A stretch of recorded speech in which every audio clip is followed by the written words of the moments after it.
I just feel like the more you talk to all these people in the industry, nobody got into the industry as A to B to C. Everybody came in at really weird roundabout ways. There's no one way to do it.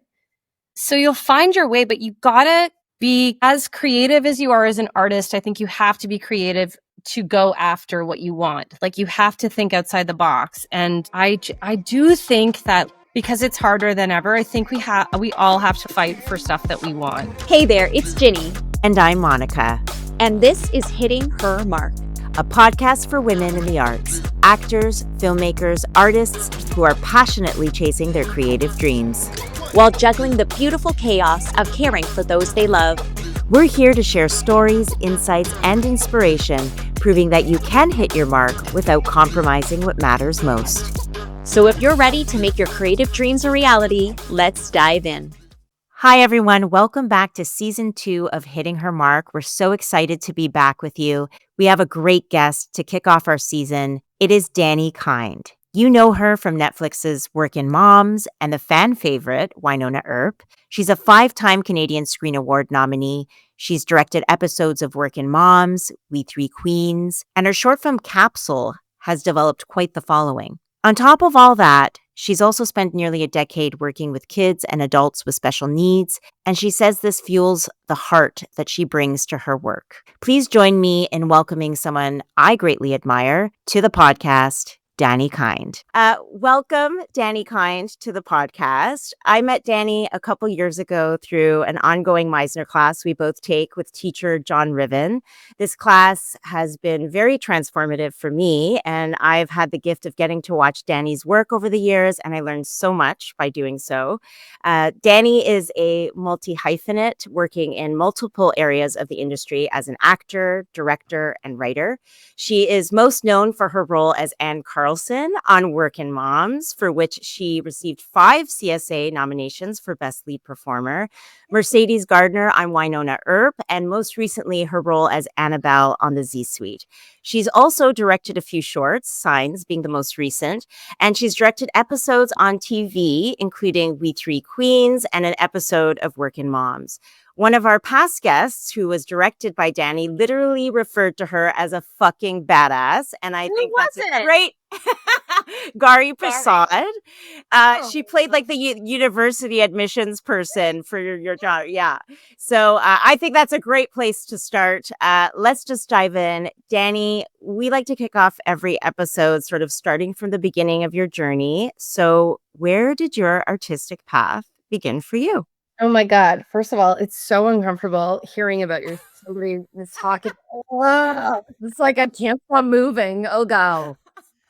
So uncomfortable. Where did it start off? It started in high school. It was like super early. I knew I wanted to be an actor in high school. I've told this story so many times, probably so boring, but our drama teacher had a grade 12 student come in and she performed this monologue where she literally transformed in front of my eyes. I remember she had like fiery red hair and she was so beautiful, and she sat in a rocking chair and she transformed into this woman with special needs. And then the monologue was over and then she was just back to herself. And I was like, what just happened? And then I was like, that's what I want to do.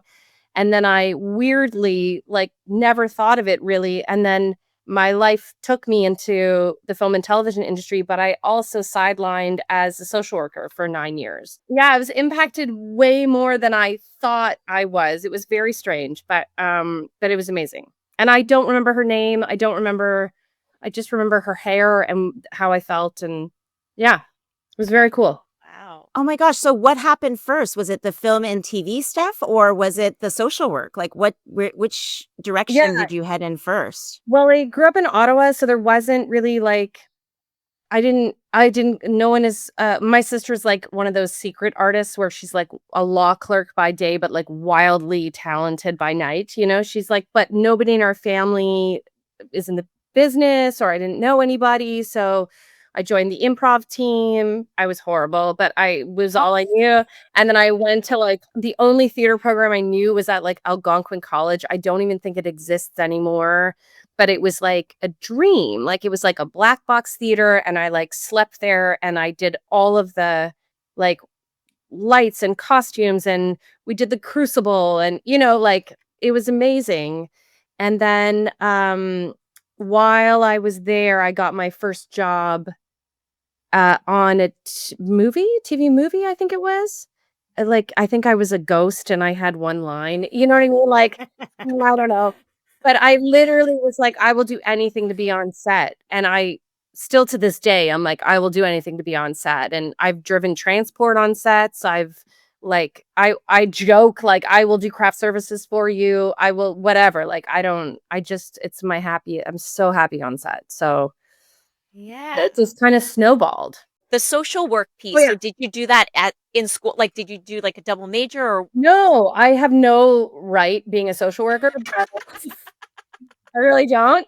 But I was dating a woman at the time, and she was a social worker, and I would go and pick her up at work all the time, and I kind of built a relationship with the clients, and I think that one was like a city program, and they were short staffed one year, and they were like, "Do you want?"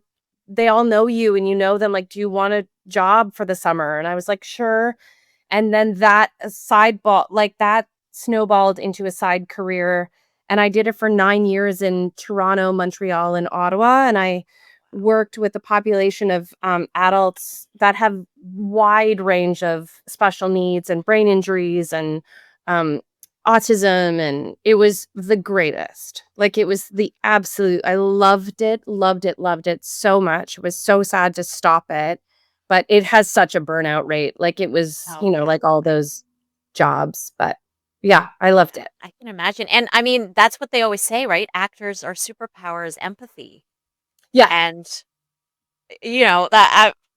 that's what you need for a job like that, and it probably would you say that it informed a lot of your artistry as well? totally. It totally taught me so much, and, like, blows my mind when somebody has not had a relationship or interaction with somebody with special needs, and the way people are still treated today, and it taught me so much about myself. It taught me so much about how I wanna relate to other people, and also the wide range of communication we have rather than just talking. Like, there's so and, like Monica in Meisner, it's like we talk with our whole bodies. We talk so much more than just the bullshit we say. There's so much. Mm. So to be able to have a conversation with somebody who has cerebral palsy, is in a wheelchair, who uses a board and their eyes to communicate and nonverbal, like there's just so much richness to people with special needs. I think they're like the far superior community of people than anybody else. I love that, also, I'm sure, yeah, informs a lot in your acting as well. In terms of growing up in Ottawa, I'm not sure what the trajectory is when you came to Toronto, but were your beginning jobs sort of like those TV movies, like a lot of the Hallmark stuff? Yeah. Yeah. So what was that learning experience for you as you were like growing in your career? Because I do want to get to the big stuff, but I just kind of want to get that like framework of like where you started and how you Yeah, kind of worked I your didn't way up to those. I did not know what I was doing. Like, I mean, I still feel like I don't know what I'm doing, but, like, Yeah. didn't know. And it's, like, so weird, you guys probably experience this too, like, when you are young and on a set and you get sent a call sheet and you're like, "I don't know how to read this." Like, no one teaches you those Yeah. things. No one teaches you, like, when you go to set, like, how to hit your mark, or nobody walks you through. I'm sure I pissed off a bunch of people. I was so insecure and scared. I think I was probably on my phone way too much because I was so scared. Like, Right. I I did a bunch of those TV I was so fortunate to do a bunch of those TV movies, though, and I now know, like, what those are and what that means, and I was really grateful to learn. People were really kind, like, really, really nice, and then, it was the '90s or no, it was, like, early 2000s, so there was a bunch of dickheads too that I didn't know, like, now looking back, I'm like, "God, girl, The I wish you assholes. stood up for yourself a little more." Yeah. Oh, yeah. I mean, I feel like we all do that, right? Like, Yeah, sometimes you think back and you're like, "What the fuck was I thinking?" I know. Like, shit. Yeah. Or assholes. the times you just eat shit because you're like, what else am I I didn't gonna know what else to say. Yeah, like, You don't know it. yeah. I remember very early Yeah. on, I had a producer, like, at the craft table, I, like, grabbed a donut or something, and the producer was like, "Honey, I don't think you should eat that." And I was like, "Oh, totally," and I put it down. But then years later, like, right before I booked Working Moms, I was on this job, and one of the, like, lead male actors came and sat next to me at lunch and was like, "Wow, are you gonna eat that whole plate?" And I was like, "Sure am." Like, I was like, "Circle moment." I was gonna say, that Danny I know would be like taking the donut and just like Yeah. big bite, like, yep. And So it's delicious. Now, in Ottawa, did you get an agent first, or were you just like self-submitting? How did you get on these sets? I feel like there was, like, one agent in Ottawa, and That's she what I've heard. yes, everybody, and then I went to Montreal for a couple years because I really wanted to work in Montreal, but it was so hard because I didn't speak French, and then I moved to Toronto, and, you know, the I just had arrogant big dreams. You don't know things. So I got an agent and I was like, why am I not going out for this? Why am I not going out for that? And she was like, you're nobody. Like nobody knows you. And I was like, I don't care. Like I never thought about burning bridges. I never thought it's just young. And I mean, I'm kind of like that now too, I think. But also Monica said I was badass in that class, but Monica in this class is so incredible. You should see the work Monica does in this class. I can imagine. She's so badass. And like I said it a couple of weeks ago, I was like, Monica needs her own show. Like so funny, so cool, just so badass. And a comedy show. We've already talked about this, how she's like, for such a long time, I didn't think I was like good at comedy because some asshole down the way had said something like that. And you are so funny. And Yeah. Hold on, I'm gonna get the reins back here as the host of this show. Right. We're here for trick us. Way to trick us. I see what you're doing here. Okay, so let's get into the good stuff. Thank you for all of that. I feel like you in the beginning of the episode where you want to like hide. Right. That's really nice of you to say. And I love that class. I think it's honestly that class has brought out parts of me that I feel like I've suppressed for so long. And it's like I feel like Meisner is like I'm finding my way back to myself in a lot of ways too. I don't know. Yeah. So I really feel the same way. Yeah, you both are selling that class hard. Like me and Alina have already like jumped on the wait list. Please. It's so good. Oh, it's so it good. is so good. John has such an eye. And and maybe we have suppressed it, or maybe there's just no space for women to behave that way. And that space you could be and do anything. That's an incredible room. He's the best. He's such a great teacher. He really is. This brings me to, I'm going to start off with Working Moms. Way to segue. Yes. Because I feel like, yes, thank you. Because I feel like Anne Carlson is such a dynamic character. And I know Ginny's going to agree with me on this one because Ginny, it's one of your favorite shows. It's one of my favorite shows. I think it really drove me to come back to acting. It was like, it really did. And I'll talk about it more later, but a conversation about Working Moms was one of the reasons why I wanted to start this podcast. What? Yeah. Yes. That's very cool. So you played Anne Carlson, a character we loved, and I found her storylines to be so relatable. Was dynamics, and I was so that mother-daughter relationship is so amazing. So it was a complicated relationship, and I feel like that's like accurate. I feel like that doesn't get depicted enough. And she, it's Anne's navigating this period where her daughter's forming her own opinions, her own voice, maybe asserting herself more, and like just the way you work through that. What was the experience like for you playing this character and all like the relationship dynamics on the show? I mean, it was a dream character for sure. Like, when I read the pilot, I was just like, "Oh, thank God." And I also was just like, "I know this. Like, I know this viscerally. I know this." And I've never had a audition before where I was like, "I can do this." Usually I'm just like, "Okay," like trying to, like apply all the shit that I know and figure it out and do all your homework and all that shit. But this one was just like, I can do this. I know it.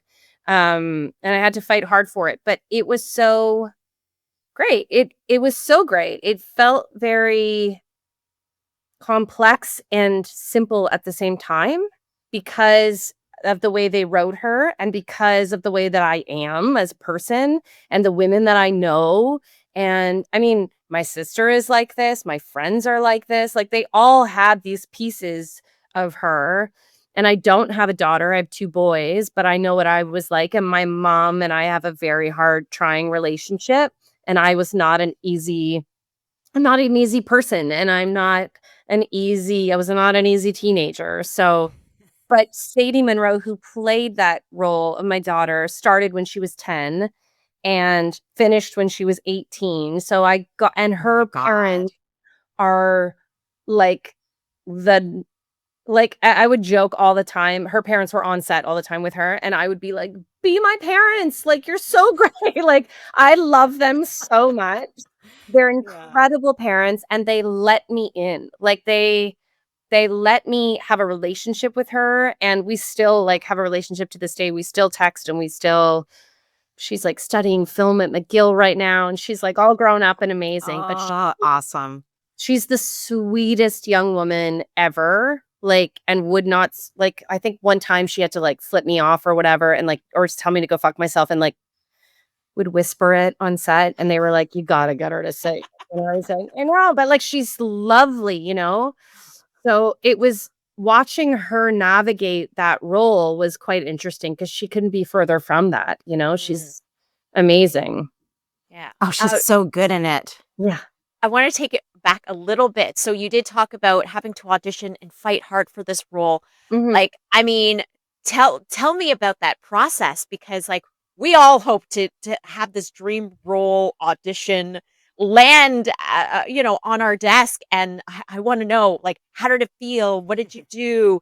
Did you get coaching? And at this point, it was live, like, in-person audition, right? It was before. Well, this one was kind of weird. It went through two different casting directors' hands. So it started with one casting director and on paper, she reads as angry, period. So like all of our auditions now, it's like impossible to read the fucking tone on these things. Like I don't know what the vibe is. I'm just throwing shit at the wall here. So I think the first time around did what probably every other actress did and just came in so hot and submitted the tape, never heard back. And then I heard they were still looking and it was going through a different casting director. And then I started asking around to see who I knew that was in the pilot room to help write because I knew they had a writer's room. And I was like, I need to know more information. I'm missing something. So And smart. I mean, I was like just dying. And so I got a hold of one of the writers. I found out my friend was dating one of the writers that was in the room. And I just asked them about tone and stuff. Got that. I was like, oh, fuck. Okay. I see what I did. But then I couldn't get another audition. They wouldn't see me anymore. The new casting director wouldn't see me for the role, but I'd also never done comedy. So I understand why. And um, but then I was like, fuck it. I already have the sides. I'm going to retape it and push my agent to make them watch it. And I did. And then I got a call back, but Catherine was like 9 months pregnant, Catherine Reitman. So I just missed her. She had just flown back to LA. She was here. And so I had to do the chemistry read over Zoom, which was like so barfy. Right. Barfy. It's awful. Doing a chemistry read over Oh, Zoom is the worst. yeah. So Yeah. she's in LA, she's about to give birth. We're Zooming and doing the thing. But even then, I shut the computer after that chemistry read and I was just like, no, I can do this. Like, I know I can do this. And then they flew me out to LA with a whole bunch of other again, this is like not knowing how to read a call sheet. Like I had never done a chemistry read for a show before. And so I was going to say, like, how far along, like at this point in your career, like you had maybe some guest stars and stuff like that, but this is still like the biggest opportunity. totally. Yeah. But Yeah. I Okay. didn't Continue. Sorry. know anything. But I like Yeah. I knew it was a big opportunity, but I didn't know it was a big opportunity. So I got on the plane. They're flying me to LA. I was like, okay. Not for a second did I think that plane was going to be full of Canadian actresses also going. Got off the plane. Oh, God. There's a van picking us all up. Oh, Wait, why is it not just my name on the sign? Why is everyone here? And of course, it's like women that I've been in audition rooms for years with. Yeah. right. All of a sudden, it makes sense, and you're like, "What? Does everybody look like me here?" Yeah. On the I- plane, you're like, these people are familiar. Oh, hey, it's so and so. Oh, hey. And then, it's so stupid. And then we get in the van, and of course, everyone's nervous and excited. So everyone's talking at like a level 10. Yeah. And there's this one woman in the back of the van who's like, this. And I was like, who are you? You are going to be my new friend. And it was Juno Rinaldi who played Frankie. Nice. Yeah, and so I stalked her the whole time, and I made her be my friend. But we all sat in a boardroom around a table for 48 hours while they'd come out and be like, okay, Monica and Danny, come on in. And then they'd bring us back out and be like, okay, Monica, we're just going to use you again. And then they just kept pairing us with different people. It was a nightmare. It was so hard. It was exhilarating, and also like I wanted to throw up the entire time. Like, was- what do you do to manage your nerves through these situations? Like, are you just like, I just wanted to stay present the whole time. I Yeah. was like, if I can, like, fuck it, it's out of my hands, whatever. Yeah. And I remember that one of the women who's a great actress was auditioning for this one part, and they kept bringing her in. And then at the like 11th hour, they were like, can you come in and read for Anne? And she was like, what? And I was like, what? And then they gave her all these new sides, and I saw her go white. And I was like, do you want to step outside and run these lines? I know them. Like, do you want to step and just like run the fuck out of them before you go in there? And she was like, no. And I was like, got it. Oh, what? You were so nice. That was so nice. I was not the person, though. I had only been auditioning for Anne, so I totally understand where she's coming from. But I was like, fuck, sorry. And then she went in and did it. And so I was like, oh, they're not happy with me. They're probably going to go with her. Got it. Like I just kind of was like, it's not happening. And then we got on the plane and came home. And I don't know how many weeks later they called my agent. And so, sorry, did you say weeks? Oh my God. It was a while. Yeah. It was a while. Had you like let it go completely, or were you still like checking your? Yeah. No, I really thought because they pulled her in at the last minute, I really thought that they were like, they're just not stoked. Like something I'm doing is not hitting for them. And so like I did everything I could. Like I bled out on that stage and did what I could. So. And do you like mourn the loss? Like, are you one to just like pick up and move on, or are you like ugly crying, eating ice cream on the couch? Like, it depends on the job. I think you know what? I think the last time I ugly cried about a job was I was so close to a big job, and it would have taken me to LA to shoot, and I was so excited and everything, and it was just between, when it comes down between you and like one other person, and then I found out I was pregnant, and they were like, well, we're gonna shoot, you're gonna be so pregnant, like, so like you're out. I've never cried harder in my life. Never cried harder. I was like, are you fucking kidding me? Yeah. I was like bawling, but then I was like, I'm sorry. I'm sad. I'm still happy, but I'm sad right now. Can't you guys up the date? Like, yeah, those are complex feelings. So hard. Those are very complex feelings. So hard. I was also like, now you are growing and developing in a well of sadness inside of me. Sorry. Yes. Sorry, I'm an actress, but yeah. Oh my God, that's so hard. Generally, I feel like I can't get upset at this point. I know too much about, it's when you get so close to a job Yeah. Yeah. That's It And when you stings. feel like, everything's lining up, this was yeah, meant for me, yeah. and then they're like, "Nope." Mhm. You're like, "What? The signs, all the signs said Oh, yes." I But know. yeah, this is the industry we have chosen. I'm curious, like having the responsibility of carrying a character over such a long period of time through different guest directors coming in, navigating different storylines, staying true, trying to stay true to the character that you've created. Like, what did this experience teach you in terms of responsibility over your character across like multiple seasons? I got coached. I have 2 acting coaches that I work with, and, one of them coached me every season, and so we would arc out all the journeys and put in a lot of work before I got to set because once we were on set, we were block shooting so much, so we'd go in, and on day 1, we'd be shooting episode 6, episode 9, episode 4, episode 2, and it was, like, just trying to track it all is so hard.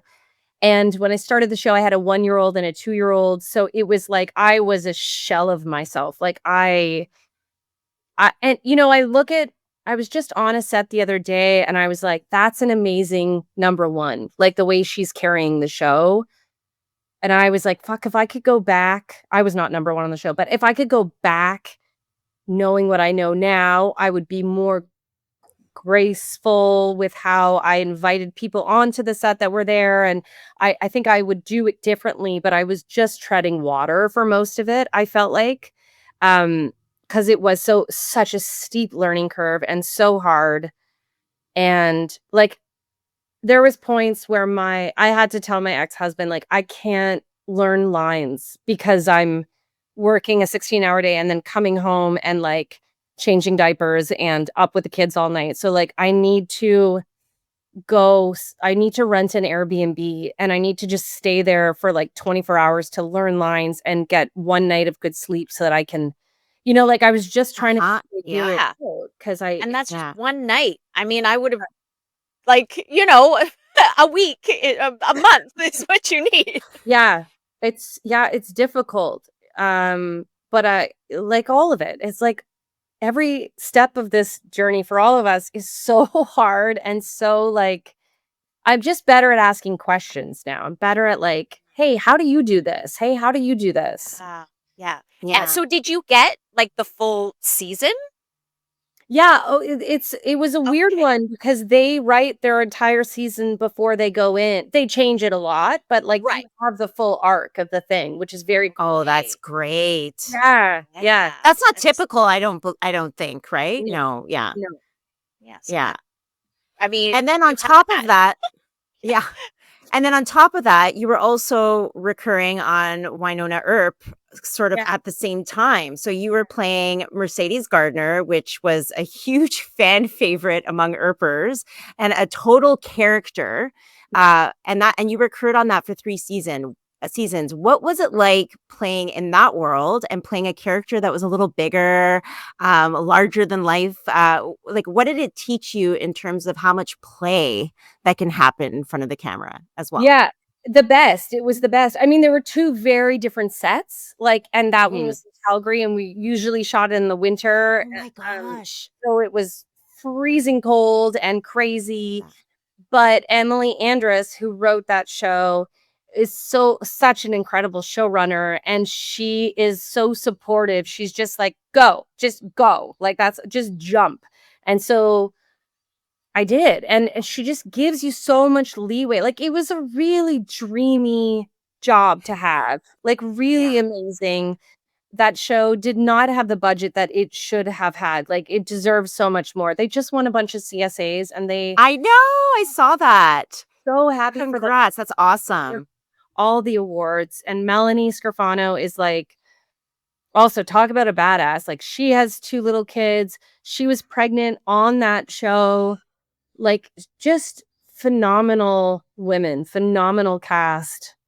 Tim Rozon Caparel, like, they're just amazing people too, and they made that experience so joyful, and it was really amazing to go back and forth between those 2 sets because I felt like I was growing at a very fast pace in terms of what I was learning and bringing back to do things differently, you know? Yeah. And I loved Yeah. how both of those sets had such strong female roles, Yeah. right? It wasn't like, and you got, obviously, I think that says a lot about you, your character, but you as an actor, that you get, you're sort of straddling. They were so different, but what remains the same is the strength in the women that are portrayed in both of those projects. Oh, that's so Um, nice. I got lucky for sure. Mhm. I before we move too far off of working moms, so what you've already touched on so many of those things, right? Just in your real life. One of the reasons why I love the show so much is that it talks about women who. So I got into this conversation where I was talking about how much I love the show, and somebody who she was a makeup artist and she didn't have kids, and she was like, "I'm not having kids." And I was saying how much I love the show, and she was like, "Yeah, but it's not really working moms. It's like moms with nannies." And I was just like, and it was like one of those moments where I was just like, I know it doesn't feel right, but like I couldn't articulate what it was. And I mulled that over. Like, I remember that day for such a long time. And I was just like, does it, because she continued and she's like, why aren't they featuring the mom who's like working at Walmart trying to make ends meet or whatever? And I was just like, but is it only a job if you hate it? Oh, And that that Mm. ugh. Right? And that for me was one of the reasons why I wanted to start this podcast, because I was just like, no, it's still work. Yeah. It's still hard. Yeah. It's still hard. But just because we love it, it doesn't mean that we don't need help. And it doesn't mean, and just because we choose to be parents doesn't mean that we also don't get to complain. And that doesn't get to be hard. And, we need help with that too. Yeah. But this is also an example of like, why are we always coming down on women? You're shat on if you get help. You're shat on if you don't get help. It's like there's no I was just there's gonna no say win-win. you're no less of a dad if you have a nanny, but somehow you're less of a mother if you have a nanny. Yes. Like, go Yeah. fuck yourself, you know? Yeah. Hey, Fuck off. Exactly. Yeah. we're Yeah. doing all of the work. Right. Yeah. All of the Yeah. work. Yeah. And Yeah. you're allowed to be passionate about your job Yeah. and also be happy to be a parent. Yeah. But Yeah. somehow need help to bridge the gap to be a full human being. Yeah, yeah, yeah. Yeah. It's so true. It's so true. But pursuing a job in the arts, like being an actor, it is long. And anyone who works in the film industry, who's like the crew, especially, who have like the longest hours out of anyone, Yeah. like it is long hours. It is difficult it is hard to be, a full-time, like you're being to be a parent and doing this job. It's difficult. Yeah. It's difficult. So hence why we're kind of trying to shine that light a little bit. Well, and like we have it pretty good as actors. We can bring our kids to set, which I have many Mhm. times. I've breastfed in my trailers. I've had my kids on set with me, and crew members can't do that. They don't have Right. trailers to like bring their kids to, and I don't hear them talking about it as much as it should be talked about. But there is no support for that. There's no support. There's no mat leave. There's no any of that. Yeah. Yeah, it's definitely a challenge in this industry that needs to be looked at. Okay, so I'm going to move us into the Z Suite because I also want to get into your directing as well. So this is the most recent. This is you play Annabelle. You're recurring on the show, and it just got released on Tubi with Lauren Graham. Oh my God, Lauren Graham and Nico Santos from Superstore. These are like my daughter's most favorite shows. Like my daughter, like obsessively watches Gilmore Girls and Superstore. Like it's a specific kind of comedy she likes. Like also, yeah, it's like that and like Brooklyn Nine-Nine, like all those kind of comedies. I don't know. So anyways, it's a workplace comedy that pits sort of Gen Xers and Gen Zers against each other. What was your experience filming this show and like working with Lauren Grant? I have a very small like reoccurring role on it. I basically come in every episode, roll my eyes, say a couple lines and leave. So it's like it was a very easy job for me. I was very, very grateful to get it. I needed the work and I needed, to pay my bills and all those things. And that job did so much for me. I also got to shadow a director on that show. Amazing. So it was great because the team that they brought in, like Katie O'Brien is the showrunner and creator of that show, and that woman is so unflappable. Like, she's so teeny tiny and so beautiful and so smart and so funny, but, like, came in every day. I was like, "I don't know how you look that good. Like, you should look so disheveled and tired." She looked amazing every day and was so kind to everybody and, like, came to my trailer and, like, introduced herself to me, like, these little gestures that go so far when you're on a new show. She's an Yes. amazing showrunner, like, she's really wonderful, and, Evan was on the show, who was also on Workin' Moms, and he's so funny, and Peter Callahan was there, and he was on Workin' Moms, and he's so great, so there was a bunch of, like, reunion people for us. That's nice. Um, yeah, the writing was great. It was just funny. The jokes are great and whip smart and shadowing was great. I've shadowed a bunch of directors now, so it was really lovely to sit and prep with them and go through the process with them. Did you film in Toronto? Was that filmed in Toronto? Oh, okay. I didn't know that. Okay, Yeah. great. So speaking of shadowing, so let's jump into the directing piece because there's so much to get into there. I'm so excited. So how did you make this transition into directing? Like, did you shadow first? Um, I know it can be difficult to sometimes get that mentorship. So explain sort of that process of getting into directing from acting.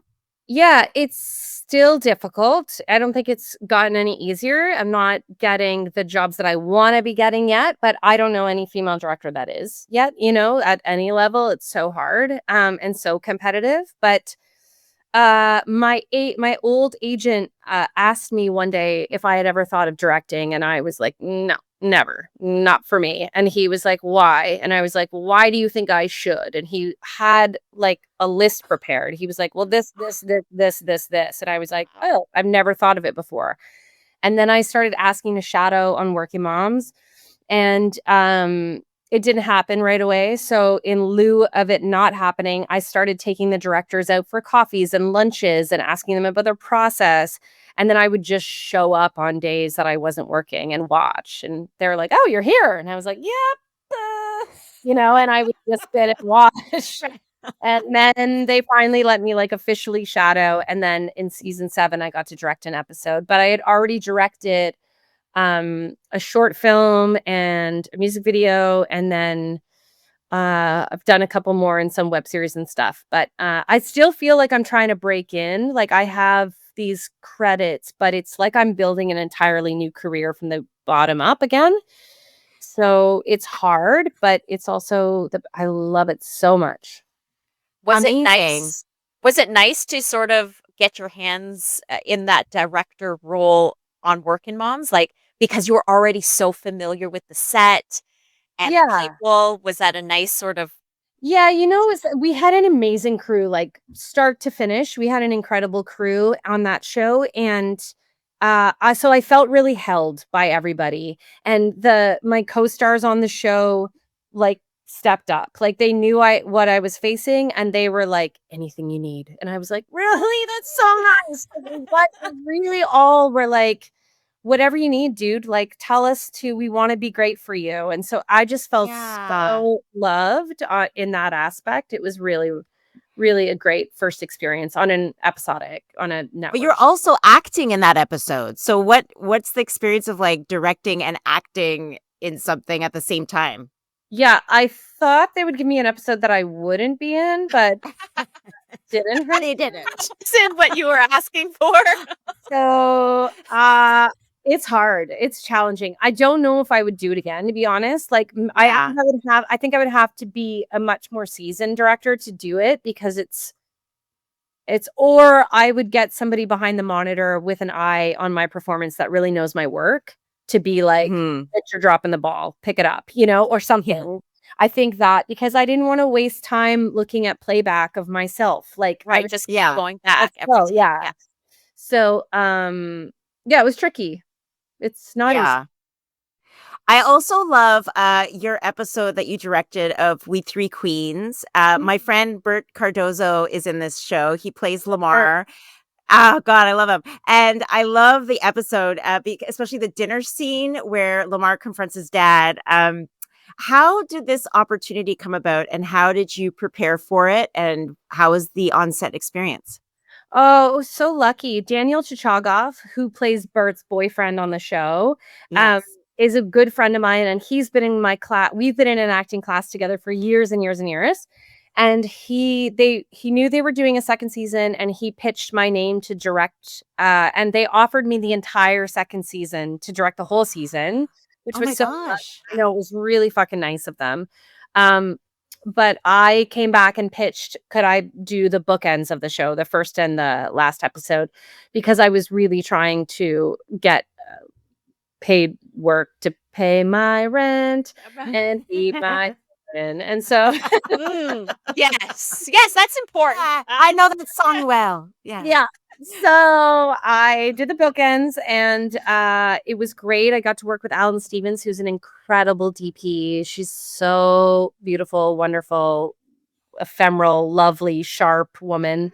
And yeah, we shot it last year, and it was very run and gun with like no budget, and it was the best. It was just people showed up to work, and everyone was really um generous, like of spirit and time. And that job, I think, because everyone was so green, I got on that set and was like, oh, I know stuff. There's stuff I know, like, that I didn't realize, when that happens and you're like, okay, Yes. all right.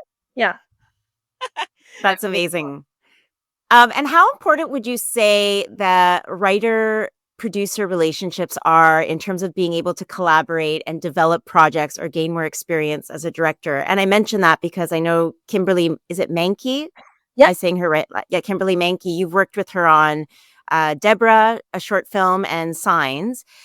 So you've worked with her on multiple projects, right? So how important is relationships in, getting that experience and getting out there? I mean, I don't know I don't know what I'm doing. So I feel like in order to like grow as a director, I'm trying to seek out projects that I want to shoot. So I've been looking for writers, like, and I'm reading a ton of scripts, and I go to the CFC showcases to see who's coming out of there and what they're hungry for, and who maybe I would want to connect with and work with and stuff. So, Kim and I shot her CFC project, Deborah, and then she asked me to do this short for the Firecracker Department Igniter program. It was like a comedy film challenge. And she's out there. She's pitching Deborah as a series now. She wants to develop it as a series. So I think that relationship is so important.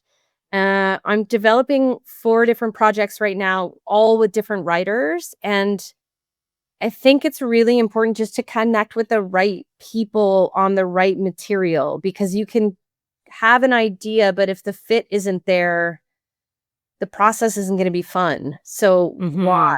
Everything's so hard. Like, it's hard enough being a mom. I don't want that to be hard too. I want it to be fun, and I want it to be creative, and I want us to like challenge each other and, collaborate and Yeah. have that healthy exchange of ideas, that it doesn't seem like you're fighting the whole time, but it is still a challenge for growth, right? And like, let's fight about the good shit. Like, let's fight about characters, and let's fight about like that kind of stuff, but not the process, Right. Yeah. So you kind of you look at the work, like the writing first, you connect with that, and then you meet with the people that are already attached to it. And then if that clicks, then it continues. Yeah. Down the track. Yeah, exactly. Okay. That's a great process. You're also participating in the WIDC, which is a cohort. So the 2024-25 cohort, Women in the Director's Chair. It's a 4-part story and leadership program. And it focuses on the development of live action fiction projects for mid-career women directors. You're bringing your dark comedy series, working title, How to Leave Your Husband. I love the title already. Can you share more about this program and how it's helping you develop your own series? And the writing, like talk about your writing. I didn't even know you're a writer. It was hard for me to kind of find when I was researching. I was like, she's writing though, but where's the writing? And then I saw it when the WIDC. So I was like, okay, I want to know more about this. I was seeking out programs, and because I'm always taking classes and stuff, and that one's done now. We wrapped on that one. Oh, it's done. Okay. Yeah, it's done. It was lovely. It was like all these female directors from like all over. I got to meet them. We went to Banff last year to the Whistler Film Festival, and they had panels from like people with Telefilm and CBC, and they had mentors come in and work with us, which was really cool. And then we all entered with our own projects to try to develop our projects with these mentors and stuff. So I entered with a web series that my agent was like, nice try. This is a half-hour comedy. It's not a web series. And I was like, but please. And I've never written before. And he was like, no, it's a pilot. And I was like, God damn it. So it's now a pilot. I'm pitching it tomorrow is my first pitch. Ooh. Yeah. Well, I think that's better. I think that's way better that it's a pilot. And it's just don't kick it off with like, and now it's a pilot. So I have this pilot. I really wanted it to be a web series. Yeah. Here's my show. I would though. I would open with that. I'd go with my guy. I got this thing. Yeah. It's so hard. It's so hard to talk about stuff that is so personal. And it's a dark comedy about my divorce. When I was going through it, I was on Working Moms, and it was like the worst year of my life. And Catherine Reitman knocked on my door one day in my trailer, and she knew I was having a hard day. And fucking God bless her, she was like, hey, dude, I know this sucks, and I know you're in it, but just write it down. And I know it'll pay off later. Don't do anything with it. Just write it down. And, I'm pretty sure that's what she did through postpartum, and that's how she got Working Moms. And so I did. I just started writing and writing and writing. And it's been a couple of years, and I tried to develop it with another writer, and it went down a path that was not my story. And then that kind of ended. And then I was like, fuck, I think I have to do this. And so here we are. And it's hard, man. Writing is so hard. I don't think I'm a writer. I think the idea is there. I think I'm a director. I'm an actor. I would love to have a writer's room and develop this with a lot of people that are better than me. Mm-hmm. But I want to make this show. I think it's going to be an important show and a funny show and a dark show. Yeah. Yeah, and I think it's going to help a lot of people through some tough times, right? I mean, yeah, this is all real. This is all stuff that's happening. Totally. And I think that there's so much comedy and darkness. Like in the darkest points of life, I've lost my mind laughing. And it's just like hard shit. If you can zoom out and see the cosmic joke of things, everything can be funny. So yeah, absolutely. I wanted to touch upon, you mentioned earlier, you are a mom of 2 boys. Mm-hmm. I am also a mom of 2 boys. Yay. And it takes up a lot of mental capacity. I mean, being a mother, but like, I grew up, I have one older brother, but I have, we're mainly females. I just always thought I was going to have a girl. I was like, I know what to do with the girl, but having 2 boys, I'm like, I don't know. What do you do with penises? Did you right? Like, did you ever feel that way? And then on top of that, I always like to say that I'm raising feminists. I know that you are, very passionate and vocal about raising anti-racists and speaking, with your children about that. Do you feel like you have an extra... Wait, how do you know that? How do I know that? Yeah. You've posted it during the pandemic. You were talking about how you were having conversations with your children.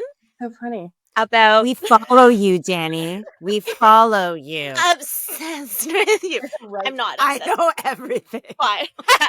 We've been digging. It's interesting because I feel like a lot of people are like, you're so private about your life. And I'm like, am I? I feel like I have a very big mouth, and they're like, I get a lot of like pushback about like you never post anything private. I'm like, I don't know, it's my private life, but yeah, I'm very vocal about things that I care about. Yeah, which I think That makes is, sense. I mean, that's when it should matter, right? Yeah. I don't need to know what you ate at every meal, but I think it's important that, But if you when you want to have a share. message. Yeah. Yeah. Um, You're raising 2 feminist boys, you said? right. So, I mean, do you feel, I mean, I mean, you are a strong, badass woman and you always play these strong, badass women. Do you think, um, I don't know, does that affect how you think raising your boys are, or you just showing up is Mm. changing the way that they see women? I did the opposite of you. I like I'm not religious, but I prayed for boys because I was so scared to raise girls because I was like they're going to come out, they're going to be so smart right away and they're going to like Oh, yeah. and they are, I love my boys so much and my boys are smart in different ways, Mm. but I can hang with like dick jokes and like balls and like low hanging fruit humor. Like that's my jam. I am a teenage boy on the inside, so like I feel connected to them. I think I am a definite boy mom in that capacity. But I do feel so much pressure to raise them to be good men, to be, not assholes and all of those things. We're having so much conversation about consent. They're at that Mhm. age where it's like, they're 10 and 11, but there's still a lot of like innocence to them and I can see that they still need me, but they're starting to push away a little bit. And Monica's like, "Uh-huh, just a little bit." Mhm. Yeah. Yeah. Um, Just you wait. yeah, so it's so interesting because, one of them will like honk my boob or slap my butt or whatever because it's just like we're all like all over each other. But then I'm like, "Wait, we should start asking each other for consent." And they're like, "Can I honk your boob?" And I'm like, No, you No. know, Since you're I don't think asking. so today, but we're trying to like I'm just trying to navigate it in a non-heavy, serious way where it just like I just would like it to all seep in, Yeah. without sitting down and having these like hard, Heavy. tough, serious Yeah. conversations all the time. I always think it's easier to just get it out when they're younger because Yeah, they're yeah, just like receptive, right? Like Santa, right? Like they're receptive to the yeah. idea and you're just like, yeah, okay. It's like like if you wait Like, too long, yeah, you're like, don't be a racist. don't They're be a racist. like, got it. Don't be, yeah, okay. I believe that. Yeah, I believe in that. Um, Same. if you you start telling them at a younger age, it just starts. I don't know. It just seeps. Exactly. It just seeps in, and rather than having to be like, okay, so you did this thing at school. Yeah. Now you're in shit, Yeah. and here is why. Mhm. Yeah, yeah, But I'm yeah. sure, like, even just the way you carry yourself as a woman, like in this world, and like as who you are, you do just start to implement certain like, and it can be the day to day stuff. Like catching them say something, and you're like, No, that's not right." Like, you can call them out, and and they start to learn that way. Mhm. Yeah. And We have I hate the sit down talks. You Yeah. I do? don't. They're so Yes, I brutal. do. I'm also I like, do. who am I right now? Like, I don't this is not me. No, and my daughters, like, when I have tried to do that, they're like, "Ugh." It's like, it's just painful. I'm just like, "Forget it. Right. Okay, whatever. Just fucking don't do It's like that." And they go, put up an go. extra wall. Yeah, Yeah, yeah. yeah. I don't need any more walls. No more walls, please. No, Um, it's like driving in the car, conversations and bedtime conversations. That's when they're all vulnerable and it all comes out. Right. yes, When you're not the looking at them bedtime. directly. Yeah. Oh God, When they you're want like, to talk so much at bedtime. It's like I'm like, I've been available to you for like 12 hours, and now's the time. I'm done being Why? your mom. Yeah. And then they're like, like no. I'm clocking out. Over. Yeah. Okay, so we're reaching our hour here, so we just want to get a couple more questions in before we let you go. Um, do you have any sort of inspirational words or anything for actors out there who might be struggling right now, who are, trying to make a go of this freaking career, and or anything you've received from a mentor that you'd like to share? I just feel like the more you talk to all these people in the industry, like nobody got into the industry as like A to B to C. Everybody came in at really weird roundabout ways. So there's no one way to do it. So you'll find your way, but you gotta be as creative as you are as an artist. I think you have to be creative to go after what you want. Like you have to think outside the box. And I do think that like because it's harder than ever, I think we all have to like fight for stuff that we want, whatever it is. I think that there's don't listen. I don't know how many times I've heard from people like, well, that's not how it's done. Like, I don't fucking care. That's how I'm doing it. Like, this feels right to me. I want this thing. I'm gonna cold call that person, even though that's like not how we do it anymore, whatever. Like, or write that email or whatever it is. But like people respond to passion and people want to work with people. I mean, I'm going to be directing my first feature film and I want people to be hungry. I want people that want to be on set, and want to show up, not just go through audition tapes and be like, yeah, they look good. Like, you know, I think that I think just go after what you want. It's all hard and it doesn't get easier. So, No. And on top of, audition, you brought up audition tapes and auditioning people and the types of people that you want on set. Do you have any words of wisdom for the actors who are submitting to you or trying to get on your set? Yeah, what's your self-tape? Like how do you approach that? Like what do you look for in self-tapes and all that kind of jazz? I don't know. We haven't got to the self-tape phase of it, but I'm really gonna push for in person. I don't want to watch tapes. I don't want that. Half of the audition is the person. Like who are you as a person? That's who I feel like the energy and the essence of the person, are they carrying those character qualities or not? I don't know. Are they nice? Are they kind? Like So you're gonna be there for the casting process, like I'm gonna push you for that. Yeah. okay. Yeah. Okay. Have you guys done any in-persons since COVID? Not first I round. Or Yeah, not first round. I have for callbacks. Yeah. So it's so And it's nice. It's actually nice. It's surprisingly nice. I think I was really nervous going in, and then I was like, "Oh, this is nice." Like to also like, I don't know if that's like the Meisner stuff too. It's like just having this like the space. I don't know. Yeah. I just like Yeah. I felt like I could control the space a little bit, Yeah. and it was nice to work off someone live. I know. So good. yeah. Yeah, Yeah. I like the yeah. live callback, but I do like for the first round for self tapes, I don't mind that. Because then at least I Yeah. know when they're calling me in, it's like, okay, they see something in me that might work. Yeah. Yeah. I had a callback. I've only done that when I went in for the Z Suite, it was the callback in person. And I went into Milestones and I was walking up the stairs and I was like, oh, this Yeah. smell. Like it Yeah. smells the same. And I went in the bathroom and like the bathroom was the same. And I was like so happy to be there. It trumped the audition and I went in and the other actors were like, oh my God, oh my God. And I was like, totally, but isn't this great? And they were like, yeah, I don't know. I, Maybe. I was I like, don't know if I parked somewhere. I don't know if my car is going to be towed. I yeah, don't know. yeah. So better in person. How do you navigate, Danny, the slower periods? Like, I mean, I feel like you work all the time, but when you've had slower okay. I So don't work all the time when at all. I wish. I need a job so badly.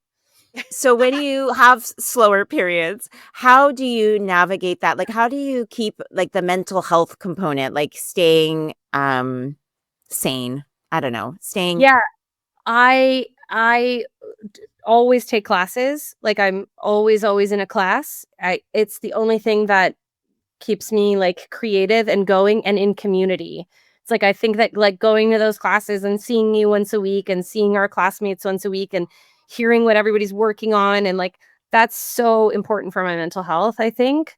And then Mm. I'm developing projects. So I have like 4 different things that I'm working on right now. So I honestly truly need a job right now, but also I'm like so thankful for this time because I feel like I'm working full-time hours in development and I Mm. wouldn't be able to push these projects along if I didn't have this time in between jobs. So it's, it's such a balance, but a paycheck would be nice, but whatever. Whatever. Yeah. It's coming. Yeah. Yeah, Okay. sidebar. uh, okay, let's wrap it up. We'll ask our last question that we ask every single guest who comes on the show. When you hear the phrase "hitting her mark," what does that mean for you? How do you define success in your life? It could be personally, professionally, or both. I, first of all, don't think hitting her mark is success. I honestly never hit my mark on set. It's constantly a joke that, when they come down, they put that little T, and I'm always like, thank you. I won't be hitting that, but thank you so much. Thank you. Thank you. Sorry, I appreciate you, but I'll be in the vicinity of that sweet little T. Um, yeah.